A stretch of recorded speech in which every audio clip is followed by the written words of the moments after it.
আসসালামু আলাইকুম ও রহমতুল্লাহি ওয়া বারাকাতুহু। যে যেখান থেকে ভিডিওটি দেখতেছেন সবাইকে জানাই মনের অন্তঃস্থল থেকে ভালোবাসা এবং অভিনন্দন। দর্শক বন্ধুরা, এই কি ঘোষণা দিল মির্জা ফখরুল সাহেব। তিনি বললেন, ইউনূস তুই যদি একদিনের ভিতরে পদত্যাগ না করস কিংবা তোদের উপদেষ্টা মণ্ডলীদের আমাদের সাথে বোঝাপড়া না করে তোরা যাকে মন চায় রিজাইন দিতেছস, যাকে মন চায় তোরা মাইরা ফেলাইতেছস, যাকে মন চায় তোরা গুম করতেছস, যারে মন চায় তোরা জেলে বর্তাছস, তো আমাদের সাথে যদি বোঝাপড়া না করস এবং প্রতিনিয়ত তোরা সমন্বয় কিংবা উপদেষ্টাদের ব্যক্তিগত মতামত অনুযায়ী সাধারণ মানুষদের উপরে যদি এই পরিমাণ হামলা বা মামলা বা অত্যাচার চালিয়ে যাস, তাহলে ইউনূস একদিনের ভিতরে তোর পদত্যাগ নিশ্চিত, মিস নাই। আসলে এই ঘোষণাটা মির্জা ফখরুল সাহেব কেন দিলেন? দর্শক বন্ধুরা, আপনারা অনেকেই জানেন যারা নাকি আওয়ামী লীগের কর্মী ভাইয়েরা আছেন, গতকালকে আপনার ছাত্রলীগের কোনো একজন সভাপতি হবে মেবি, তিনি বা তারে আপনার জামাত শিবির নাকি সমন্বয়করা বা যে বা যারা মানে কেউ হোক না কেন, এটা এখন পর্যন্ত সামনে আসে নাই, তাকে মনে করেন পায়ের রক আছে না, রক পায়ের রকটা পর্যন্ত কাটা ফেলাইছে। শুধু পায়ের না, হাতের রকটাও কাটছে।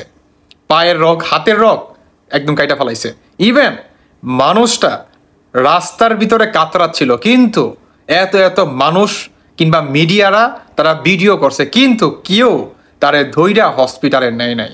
শুধু এটাই না, তার একটা বাচ্চা আছে। বাচ্চার বয়স কি জানেন? বাচ্চার বয়স হচ্ছে মাত্র 5 দিন।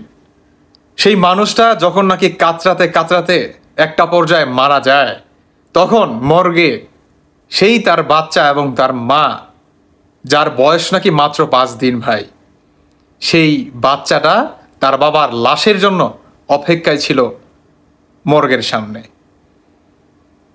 আমাদের মানবতা আসলে ভাই কতটা মানে জানোয়ারের থেকেও খারাপ হলে আজ আমাদের বাংলাদেশের এই দশা হতে পারে, সেটা আজকে বাংলাদেশকে না দেখলে হয়তো বা বুঝতে পারতাম না, কিংবা সমন্বয়কে না দেখলে হয়তো বা বুঝতে পারতাম না। আপনি বুঝতে পারতেছেন? বাচ্চাটার বয়স 5 দিন, তার বাবার মৃত্যুর যে হইছে মর্গের সামনে লাশের জন্য ওয়েট করতেছে মা এবং মেয়ে মিলে। আপনি কল্পনা করতে পারেন দৃশ্যটা? একটাবার কল্পনা করেন, এই দৃশ্যটা যদি আপনার সাথে হয় আপনার কেমন লাগবে? হ্যাঁ, আজ সমন্বয়ক বা উপদেষ্টারা নিজেদের হাতে আইন তুলে নিচ্ছে, রাস্তাঘাটে মানুষকে এভাবেই পায়ের রক, ঘাড়ের রক কিংবা জবাই করে পুলিশকে থানায় ঢুকে জবাই করতেছে, গণ ধুলাই দিয়ে মেরে ফেলা হইতেছে, কিন্তু বাংলাদেশের কোনো আইন নাই, কোনো কানুন নাই, কোনো ল নাই। কারণ তারা উপদেষ্টা, তারা সমন্বয়ক। তারা তো আমাদের মাথা কি জানিছে, আমাদের মাথা, আমাদের বাক স্বাধীনতা, আমরা সব কিছু তো তাদের কাছে বিক্রি করে দিছি, তাই না? আমরা তো গোলাম হয়ে গেছি, তাই না? এর জন্যই তো তাদের মারবে। আরে ভাই, কথায় কথায় শেখ হাসিনাকে বলেন স্বৈরাচার। শেখ হাসিনা তো স্বৈরাচার, হ্যাঁ ঠিক আছে, কিন্তু আপনারা যেগুলা করতেছেন এগুলা কি স্বৈরাচারী বলে না? এগুলা কি স্বৈরাচারী না? এগুলাকে কি বলে? ভালো মানসিকতা, ফেরেস্তা বলে এগুলাকে। বাচ্চাটার বয়স 5 দিন মাত্র, তার বাবার জন্য, তার বাবার লাশের জন্য বসে আছে মা এবং মেয়ে মিলে শেষ দেখাটা দেখবে বলে এবং বাবার লাশটা নিয়ে যাবে বলে। বাচ্চার বয়স মাত্র 5 দিন। এই সন্তানটা যখন নাকি বড় হবে তখন তার বাবার হত্যার বিচার চাইবে না?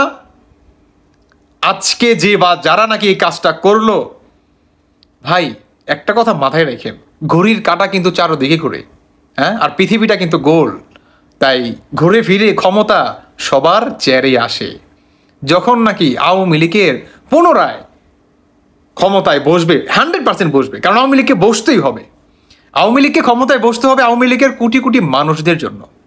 আওয়ামী লীগকে ক্ষমতায় বসতে হবে যাতে কোনো 5 দিনের শিশু দুনিয়াতে এসে তার বাবার লাশের জন্য মর্গের সামনে দাঁড়িয়ে বা ওয়েট করতে না হয়। এর জন্য আওয়ামী লীগকে আসতে হবে। আওয়ামী লীগকে আসতে হবে বাংলাদেশের কোটি কোটি সমর্থকের জন্য। আওয়ামী লীগকে আসতে হবে, অবশ্যই আসতে হবে।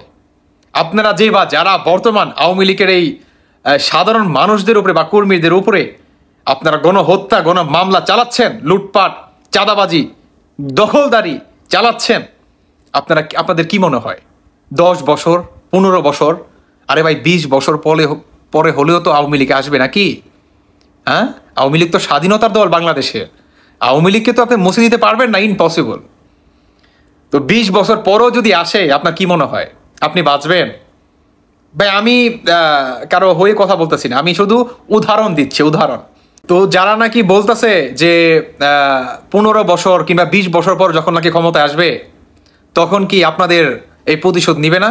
অবশ্যই নিবে, কারণ আপনারা যে পরিমাণ গণহারে মামলা বা হত্যা চালাচ্ছেন, এটা তো কোনো সাধারণ মানুষের কাজ না, তাই না?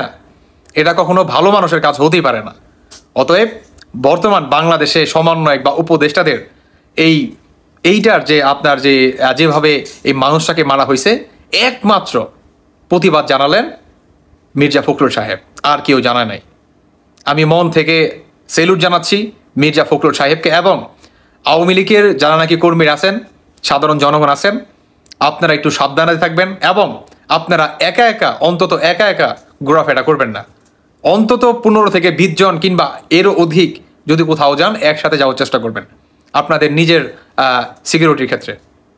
ধন্যবাদ সবাইকে, ভালো থাকবেন। আল্লাহ হাফেজ, আসসালামু আলাইকুম।